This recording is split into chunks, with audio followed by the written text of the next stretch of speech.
Okay, but real talk for a sec.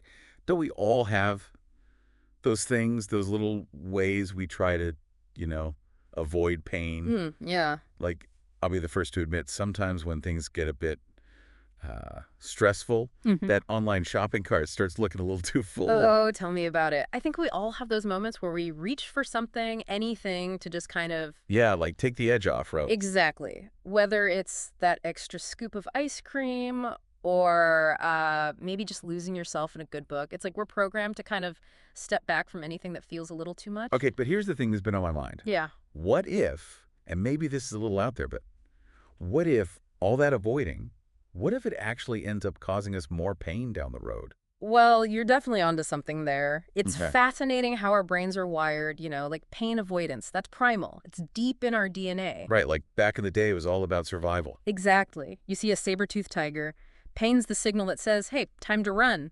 Problem is, these days, our tigers, they look a little different, don't they? Oh, for sure. I mean, we're not exactly dodging predators anymore, but it's like that same wiring, it's still kicking in for things like, I don't know, a pile of bills Yeah. or a presentation at work.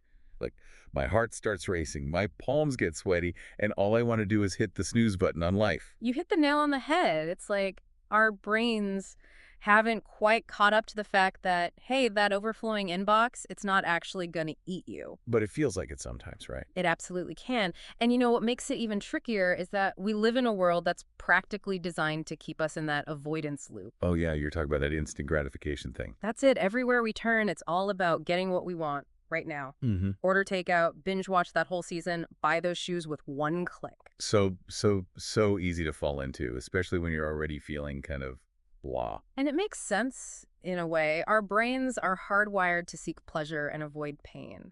So when we're faced with a choice between something that feels good in the moment and something that requires effort or discomfort, well, you know which one often wins. It's like those instant rewards, they hit us right in those feel-good brain chemicals. Exactly. But here's the catch. When we constantly choose that quick hit of dopamine, we actually end up training our brains to become more sensitive to discomfort and less tolerant of anything that requires effort. So basically, we're becoming comfort junkies. In a sense, yes. And that can make it really tough to face those inevitable challenges that life throws our way. Because let's face it, life isn't always sunshine and rainbows. Okay, so we're kind of setting ourselves up to get knocked down harder when those tough times hit. That's the risk. But there's good news too. Once we start to understand these patterns, we can actually start to rewire them. It's about building resilience. So it's less about erasing that instinct to avoid pain and more about kind of befriending it, maybe, Yeah, learning how to work with it. exactly. It's about finding that sweet spot where we can acknowledge those uncomfortable feelings but not let them control us. All right, I'm liking where this is going. So how do we actually start rewiring those deeply ingrained habits? Because it's easy to say, hey, I'm to stop procrastinating or no more late night online shopping sprees. But actually doing it, that's a whole other story. It absolutely is. And, one of the first steps is to start paying attention to those triggers, those situations or emotions that kind of send you running for cover. What are the things that make you want to reach for that credit card or that bag of chips or just, disappear into a Netflix black hole? Hmm, that's a good question. Sometimes it's so automatic, I don't even realize I'm doing it until I'm like halfway through a pint of ice cream. That's really common, actually. But awareness is key. Once you start noticing those patterns, you can start to interrupt them. Okay, so how do we do that? How do we stop ourselves in those moments and say, hey, wait a minute, what's really going on here? Well, one surprisingly effective technique is to simply break tasks down. Think about it when you're facing something big and intimidating, your brain's like, nope, not doing this. Oh, yeah, like cleaning the entire house. Just thinking about it makes me want to take a nap. Right. But what if, instead of looking at the whole mountain, you just focused on the first step? Maybe it's just clearing off the kitchen counter, something small and achievable. So it's like tricking your brain into thinking, hey, this isn't so bad after all. Exactly. And our brains love that sense of accomplishment. So when we achieve even a small win, it gives us the motivation to keep going. This is reminding me of how I used to approach writing papers in college. I'd get so overwhelmed by the whole thing that I'd just end up staring at a blank screen for hours. Oh, I know that feeling. But then I started breaking it down into smaller sections, like just focusing on the intro paragraph or doing some research on one specific topic. And it was amazing how much easier it became to get started. I love that. It's about taking that overwhelming pressure off and allowing yourself to approach things in a more manageable way. Okay, I'm adding task breakdown to my list of life hacks. Yeah. What else could we do to, outsmart those procrastination demons? Yeah. Another strategy I often recommend is time blocking. Schedule specific times in your day for those tasks you typically avoid. And here's the key: treat those blocks of time as non negotiable appointments with yourself. Like, put it in your calendar, set reminders, the whole 9 yards. This is so true, though. I'm way more likely to show up for a meeting with someone else than I am for a meeting with myself. It's a common struggle, but remember, you deserve your own dedication. Make that time for yourself a priority. Okay, so we've got breaking things down, scheduling dedicated time. Is there anything else we can do to kind of sweeten the deal? This might sound a bit counterintuitive, but try setting rewards for yourself. Like, once you complete a task, give yourself something you genuinely enjoy. Maybe it's a walk in nature, a cup of your favorite tea, even just 15 minutes of guilt-free social media time, whatever works for you. So we're basically training ourselves like Pavlov's dogs. Positive reinforcement for the win. That's the idea. By associating task completion with something positive, you create this positive feedback loop that makes it easier to stay motivated and, actually get things done. All right, this is great stuff. We're learning how to tackle those big, scary tasks and actually make some progress. But what about those other sneaky avoidance tactics like, the emotional eating, the overspending, the disappearing into our phones for hours on end? How do we start to break free from those? Well, remember what we said earlier. Awareness is key. Start paying attention to what triggers those behaviors. What situations or emotions make you want to reach for that extra glass of wine or that bag of chips or that online shopping app? It's funny because when we think about all those ways we try to avoid pain, it's like, we forget that there are actually tons of people out there who totally get it. They've been there, done that, got the t-shirt. It's so true. Like, we're all kind of stumbling around in the dark trying to figure things out, but we don't have to do it alone. Not at all. And sometimes, just admitting that we're struggling, just saying it out loud to someone we trust, that can be such a huge relief. Yeah, like taking it out of that little mental pressure cooker in our heads. Exactly. And it doesn't have to be some big dramatic confession. It could just be a simple, hey, I'm having a rough day, or, I'm really stressed about this thing. And it's amazing how much lighter we can feel when we just share that burden with someone else. It's like that feeling of, oh, I'm not the only one. Yeah. And it makes you realize that, hey, maybe you're not so messed up after all. Right. We all have those moments. And, it's not just about receiving support either. Offering support to others can be just as healing, if not more so. Oh, totally. Sometimes just listening to a friend vent or helping someone out with a problem, it can totally shift your perspective. It's like it takes you out of your own little world for a bit and reminds you that, hey, there are other people out there going through things too. And it also kind of reminds you that, hey, you have something to offer. You can make a difference in someone else's life, even when you're feeling kind of down yourself. Exactly. Which actually brings us to something we touched on earlier, self-care. Oh, yeah, self-care.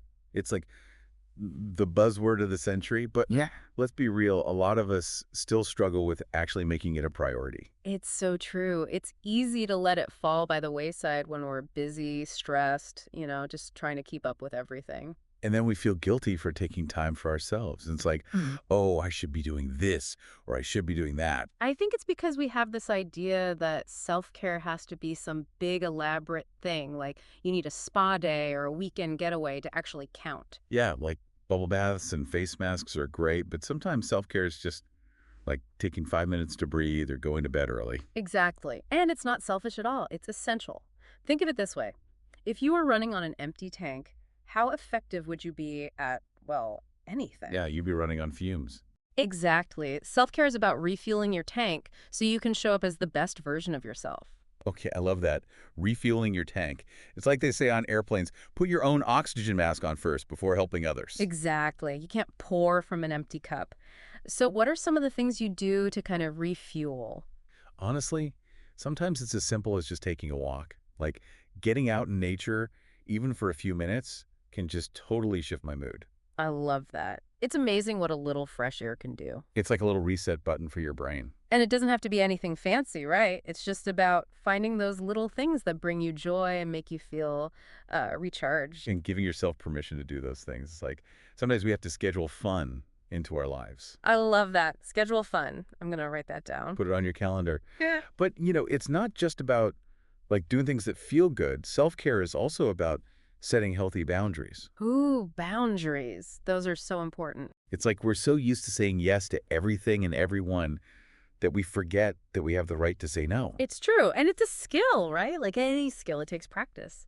But it's so worth it because when you start setting those boundaries, it's amazing how much lighter and more in control you feel. You're basically taking back your time and energy, and that's super empowering. Like you're finally putting yourself first, which can be hard for a lot of people, Mhm. especially, women are often socialized to be caretakers, put everyone else's needs before their own. It's so true. And it's not about becoming selfish. It's about recognizing that you can't take care of others effectively if you're not taking care of yourself first. So boundaries are essential.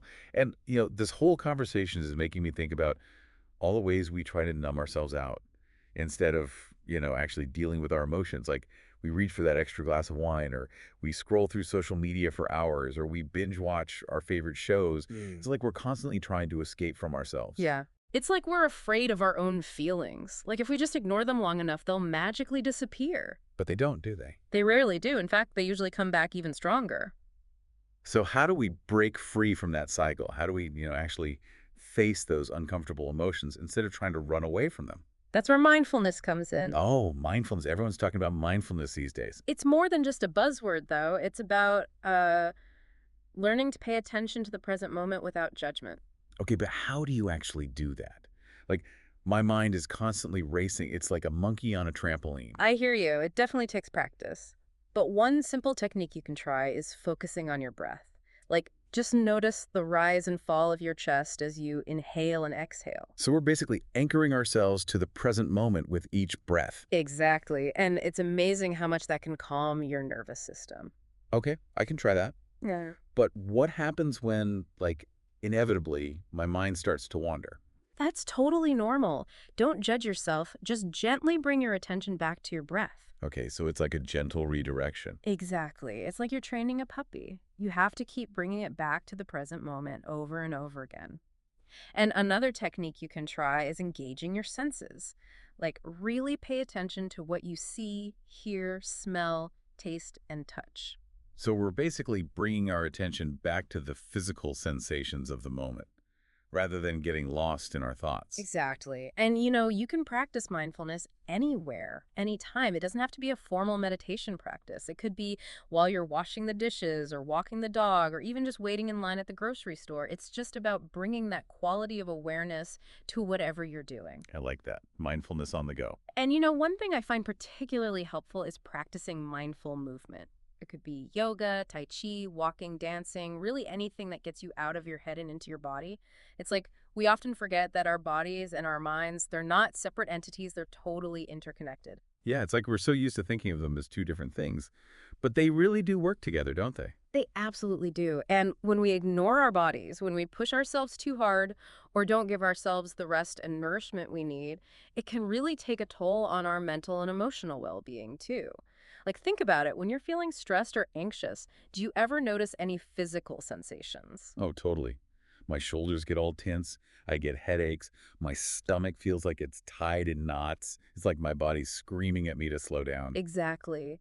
Our bodies are constantly sending us signals, but we're often too busy or distracted to actually listen to them. So what can we do to start tuning in to those signals? Well, one thing is to simply start paying attention. Like throughout the day, just take a few moments to check in with yourself. How are you feeling physically? Where are you holding tension? What sensations are you noticing? It's like taking a mini inventory of your body. Exactly. And the more we do that, the more aware we become of those subtle cues. It's like learning a new language. At first, it might seem foreign and confusing, but with practice, it becomes more and more clear. And once we start to understand those signals, what do we do with that information? Well, that's where the real magic happens. Once we start listening to our bodies, we can start responding to their needs in a more compassionate and supportive way. It might be something as simple as, taking a few deep breaths when you feel overwhelmed, or stretching when you feel tense, or getting up and moving when you've been sitting for too long. So we're essentially giving our bodies what they need when they need it. Exactly. And that can make a huge difference in our overall well-being. It's funny. We've been talking about all these different ways to deal with pain, to avoid it, to manage it, to reframe it. But it's like in a way, we've come full circle. How so? Well, it's like we started out talking about how our brains are wired to avoid pain, and that's totally true, but it's also like maybe pain isn't always a bad thing. That's a really interesting perspective. Yeah, like maybe pain is just a signal, a message from our bodies or our minds that something needs our attention. I love that. Pain as a messenger. It's not something to be feared or avoided, but something to be listened to and learned from. Exactly. Like if we can be curious about our pain, if we can ask ourselves, hey, what's this trying to tell me?